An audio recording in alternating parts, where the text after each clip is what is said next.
Good morning. It's a little hot. It was kind of cold this morning feeding the chicken. So, yeah. Anyways, let's do this, yo. Amazon. Flash briefing. Jamie, here's the latest from your flash briefing. In NPR News. Live from NPR News in Washington, I'm Corva Coleman. What up, Leaders Corva? of the G7 group of industrialized nations have recommitted to supporting Ukraine in its resistance of Russia's invasion. NPR's Anthony Field reports from Hiroshima, Japan. That's a Ukrainian sinking President Zelensky is expected to attend the G7 summit over the weekend. In a statement, the G7 leaders said their support for Ukraine would not waver, nor would their efforts to minimize the impact of Russia's illegal actions on the rest of the world. They also pledged to ramp up sanctions on Russia and their enforcement. The statement ended by noting that the pledge was made in Hiroshima, a symbol of peace. G7 leaders began the summit by visiting a memorial commemorating the U.S.'s atomic bombing of Hiroshima in 1945. So, all this extra Keiko excess Ogura, death, an 85-year-old it's bombing on you. survivor, or hibakusha in Japanese, It's on you, told the leaders President that Biden, humanity must never and again the rest of you experience a nuclear that decided disaster. to keep Anthony fighting Kuhn, when NPR peace was News, on the Hiroshima, table. Japan. House Speaker Kevin McCarthy says congressional All these negotiators could deaths reach an are agreement on to you. raise or And suspend tell the you something nation's about debt war. ceiling You in know the who coming always days. dies? The children. NPR's Windsor Johnston reports McCarthy's latest comments mark a significant shift in the ongoing standoff over the terms for lifting the borrowing limit. Up until now, Speaker McCarthy hasn't expressed much optimism, but told reporters that he now sees a path forward. While the details of an agreement remain unclear, the two sides have been meeting to hammer out a deal ahead of a critical deadline to avert a potential default. House Democrats continue to urge President Biden not to agree to budget cuts for lifting the borrowing limit, arguing that the debt ceiling shouldn't be used as a bargaining chip. NPR's Windsor Johnston reporting. A Massachusetts Air National Guardsman accused of leaking classified Pentagon documents online is set to return to federal court today in Massachusetts. A judge is preparing to decide whether Jack Teixeira should remain in jail while he is waiting for his trial. Stocks opened higher this morning as mortgage rates are inching up.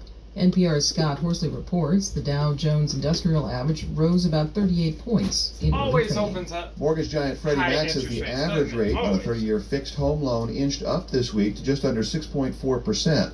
That's up slightly from a week ago and up more than a full percentage point from this time last year. Higher borrowing costs are weighing on the housing market. Sales of existing homes fell 3.4% between March and April, and sales are down more than 23% from this time last year. Policymakers at the Federal Reserve appear divided on whether interest rates need to go even higher. Betting markets had expected the central bank to hold off again. This is it, guys. Oh wait, we need it to go higher. Odds makers now say there's about a 4 in 10 chance of another quarter-point rate increase. How can you promise that? Oh, we're going to ever On Wall raise it Street, again. the Dow is Yeah, up put it 38 in writing and points. The sign us Nasdaq is freaking down 6. Then we'll believe you. This is NPR. Canadian airline WestJet and its pilots have reached a last-minute deal averting a strike. But as Dan Karpinchuk reports, this comes too late for hundreds of travelers who had been scrambling to make alternative plans. In a statement, the Airline Pilots Association said union leaders have voted to approve an agreement in principle with WestJet. Members will vote on the proposed deal over the next few days. Issues had revolved around wages, job security, and scheduling. The Pilots Association would not provide details about the deal, but said it delivers on the goals of better job security, enhanced compensation, and more flexible schedules. On Thursday, WestJet canceled more than 100 flights, leaving customers with few travel alternatives ahead of the Canadian holiday weekend. The airline says it will ramp up operations as quickly as possible, but that will take some time. For NPR News, I'm Dan Karpinchuk in Toronto.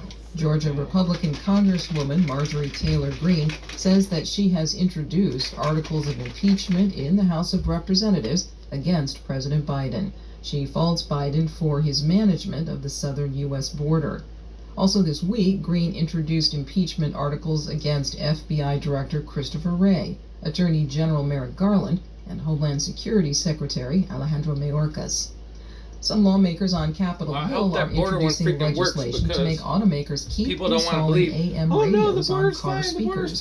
The lawmakers say AM radio helps transmit emergency alerts. Critics of the measure say modern warnings are spread today by phones and online. Some car makers are dropping AM radio from newer models. This is NPR. That's not what happened. The thing just expired. That ain't his fault. It can be disorienting, and it can be really hard to remember how we we'll see got how this thing goes through in court. That's All right, why we Amazon. started the Through Skip. podcast. Amazon. Every week. Skip. In NASA news, after successfully launching the first pair of small satellites earlier this month from New Zealand, NASA and Rocket Lab are now targeting no earlier than 1:30 a.m. EDT Monday, May 22nd, 5:30 p.m. NZST, to launch the second pair of storm tracking CubeSats into orbit. During an event at 10 a.m. EDT Friday, May 19th, at NASA headquarters in Washington, the agency will announce the company selected to develop a sustainable human landing system for the Artemis V moon mission. The human landing system will take astronauts to and from Gateway in lunar orbit to the surface and back to the Lunar Space Station as part of. Frank Rubio, a NASA astronaut aboard the International Space Station, will speak to students associated with the Smithsonian Institution's National Museum of the American Latino. The 4 astronauts who will fly around the moon on NASA's Artemis II will visit Washington Wednesday, May 17th through Friday, May 19th to discuss their upcoming mission and are available for a limited number of in-person media opportunities.